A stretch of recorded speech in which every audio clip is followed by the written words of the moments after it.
एक रात जब दो पुलिस वाले पेट्रोलियम करने के दौरान सड़कों पर घूम रहे थे, उसी समय उन्हें एक बिल्डिंग से धुआं निकलता हुआ दिखाई दिया। पुलिस जब वहां पर गई, उन्हें पता चला कि वो कोई बिल्डिंग नहीं, एक रेस्टोरेंट है। पुलिस देखती कि वहां पर ताला लगा हुआ है, वहां पर एक गार्ड भी खड़ा हुआ था। पुलिस उनसे कहती है कि दरवाजा खोलो, हमें अंदर जाना है। गार्ड कुछ कह पाता उससे पहले सामने से एक आदमी चल के आता है और वो कहता है कि सर आप चिंता मत करिए, अंदर वेस्ट मटेरियल जल रहा है, हम सब हैं यहाँ पर। पुलिस को ये जवाब संतोषजनक लगा और पुलिस वहाँ से जाने लगी। तभी उन्हें किसी मांस के जलने की महक आ रही थी। पुलिस समझ गई कि पक्का कुछ न कुछ तो गड़बड़ है। पुलिस गार्ड को कहती है कि तुम दरवाजा खोलो। गार्ड कहता है कि चाबी तो मालिक के पास है। पुलिस को जो शक था वो अपना शक अपने डिपार्टमेंट को बताते और जहाँ पर वो थे उस जगह का पता बताते हैं। इसके बाद पुलिस गार्ड की मदद से उस रेस्टोरेंट की दीवार को फांदकर उस तरफ जाते हैं। पुलिस देखती है कि वहाँ पर दो लोग मौजूद थे, उस रेस्टोरेंट का मैनेजर केशव और उस रेस्टोरेंट का मालिक सुशील शर्मा। ये सुशील शर्मा वही था जो पुलिस को थोड़ी देर पहले मिला था, जब वो उन्हें बता रहा था कि यहाँ पर वेस्ट चीजें जलाई जा रही है। पुलिस बिना टाइम गवाए उस तंदूर पे पानी डाल देती है। जैसे ही आग बुझी, बहुत ही गंदी बदबू हर जगह फैल गई। पुलिस जब उस तंदूर के पास गई और देखी कि वहाँ पर एक इंसानी शरीर अध जला हुआ पड़ा हुआ है। हाँ, ये बात अलग है कि उसका शरीर पता नहीं चल रहा था कि वो कौन सा जेंडर है, लेकिन जो भी था उसकी हालत बहुत ही खराब हो चुकी थी। और उसी समय पुलिस की बाकी डिपार्टमेंट भी वहाँ पर आ गई। पुलिस को वहाँ पर आता देख सुशील शर्मा वहाँ से गायब हो गया, लेकिन केशव वहीं पर खड़ा रहा। पुलिस तुरंत ही केशव को अरेस्ट करती है और पुलिस स्टेशन ले जाती है और उसे पूछती है कि तुमने ये सब क्यों किया। इस पर सुशील बताता है कि सर, इस रेस्टोरेंट का मालिक मैं नहीं, सुशील शर्मा है, और मुझे नहीं पता कि वो औरत कौन है। वो एक मरी हुई औरत का शव लेकर आया था और तंदूर पे उसे जला रहा था। मैं सिर्फ उसकी मदद कर रहा था क्योंकि सुशील सर का बहुत एहसान है मेरे ऊपर। उन्होंने मेरी बुरे वक्त में मेरी मदद की थी, तो इसीलिए मैं बस उनका साथ दे रहा था। बाकी मुझे नहीं पता कि वो औरत कौन है। पुलिस केशव को कहती है कि तुम्हें पता है ना, ये सब गैर कानूनी है। बिना बताए किसी की लाश जलाना, इस पर तुम्हें जेल भी हो सकती है। केशव पुलिस से माफी मांगता है और ऐसी गलती कभी नहीं करेगा, इस चीज का दावा करता है। खैर, पुलिस केशव को जाने देती है, लेकिन अब सबसे बड़ा सवाल ये था कि सुशील शर्मा है कहाँ, क्योंकि वो तुरंत ही गायब हो गया था। अब उसका कुछ पता नहीं चल रहा था। अब जैसे जैसे ये खबर न्यूज़पेपर और न्यूज चैनल के थ्रू फैल रही थी, लेकिन पुलिस अभी तक उसे पकड़ नहीं पाई। पुलिस के ऊपर और ज्यादा प्रेशर बनते जा रहा था। फिर एक दिन पुलिस स्टेशन में एक आदमी आता है। उसने पुलिस को अपना नाम मतलूब करीम बताया। वो बताता है कि सर, ये जिसका मर्डर हुआ है ये और कोई नहीं, सुशील शर्मा की खुद की बीवी है।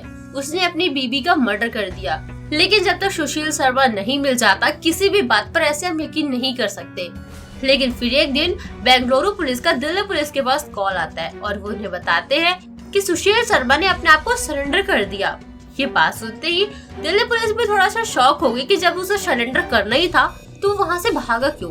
खैर, बेंगलुरु पुलिस ने सुशील को फिर सेफ्टी के साथ दिल्ली पहुँचा दिया। अब पुलिस उससे पूछती है कि तुमने ये सब क्यों किया। मैं सच बताऊं, उसने जो बताया, इस चीज की तो दवा है ही नहीं अपने इंडिया पे, जो बीमारी है उसको। देखो हुआ क्या था, वो बताता है कि जब मैं घर के अंदर आया तो मेरी वाइफ फोन पर किसी से बात कर रही थी और जैसे उसने मुझे देखा वो तुरंत ही फोन रख देती है। फिर मैंने उसे वाइन बनाने को कहा, उसने मेरे लिए एक पैक बनाया और अपने कमरे पे चली गई। मुझे उस पर तो काफी दिनों से शक था, लेकिन उस दिन मेरा शक एकदम से क्लियर हो गया कि वो मुझे चीट कर रही है। जैसे जैसे वो पैक पिया, उसके ऊपर शराब चढ़ गई। वो तुरंत ही लास्ट डायल पे कॉल किया और कॉल किसी लड़के ने उठाया था और ये बात उसे बर्दाश्त नहीं हुआ। वो तुरंत ही अपनी वाइफ के पास गया और उसे बोलता है कि तुम ये क्यों कर रही हो, तुम मुझे चीट कर रही हो। उन लोगों के बीच में बातें कम और बहस ज्यादा हो रही थी, लेकिन सुशील जो कि नशे में था, उसे काफी ज्यादा गुस्सा आ गया और वो तुरंत ही गन उठाया और उसे शूट कर दिया। जब उसकी वाइफ मर गई, उसने सोचा कि अब इसकी लाश को ठिकाने लगाना पड़ेगा, क्योंकि अगर लाश किसी के हाथ लग गई तो मैं बुरी तरह से फंस सकता हूँ। इसलिए उसने ये प्लान बनाया कि वो अपने रेस्टोरेंट में नैना को जला देगा। वो अपनी कार में नैना को लिटा कर लाया और अपने रेस्टोरेंट के बाहर बनी हुई तंदूर में उसे डालकर आग लगा दिया। खैर, ये पूरी स्टोरी नहीं है। अब मैं आपको बताती हूँ कि इसने ये सब क्यों किया और नैना उसे धोखा नहीं दे रही थी। इसके पीछे भी गलती कहीं न कहीं सुशील की है। अब आपको मैं बताती हूँ कि एक्चुअली में हुआ क्या है।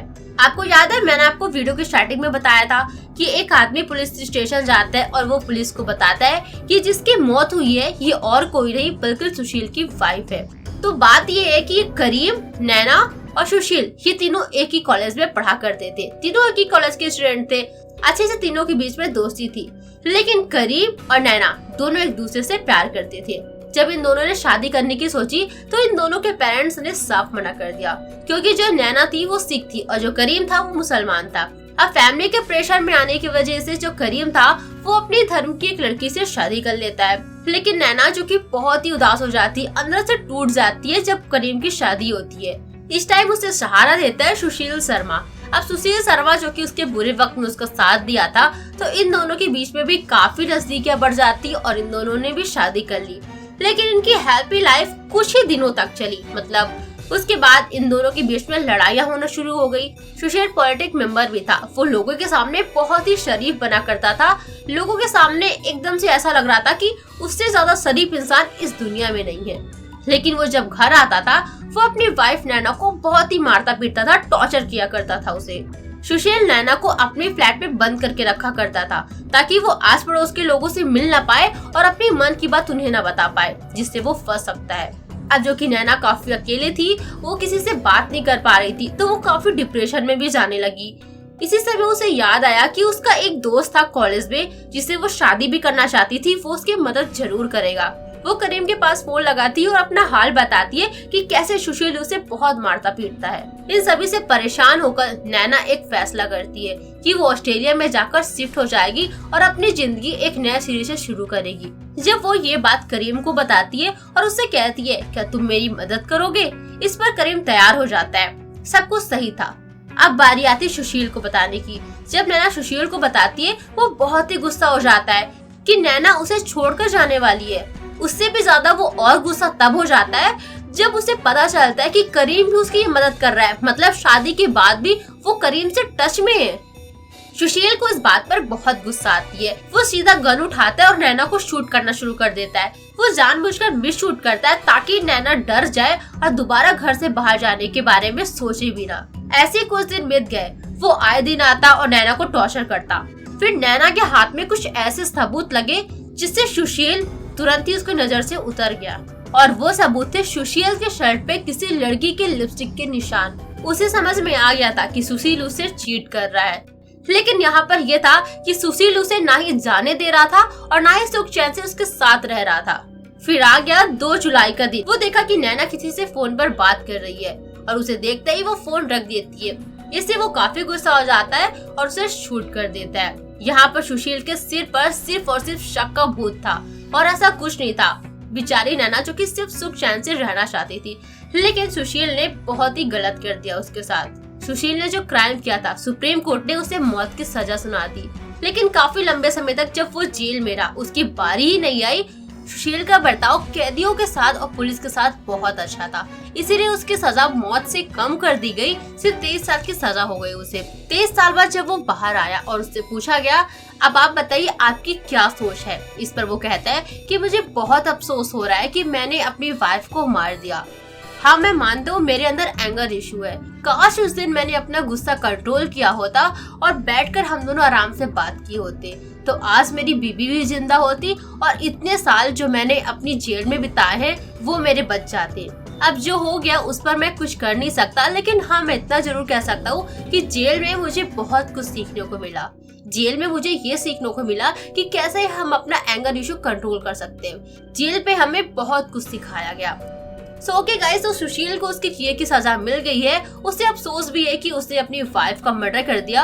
ओके गाइस, तो ये रही सुशील की कहानी। सो मिलते हैं नेक्स्ट और एक धमाकेदार क्राइम की स्टोरी के साथ। So thanks for watching.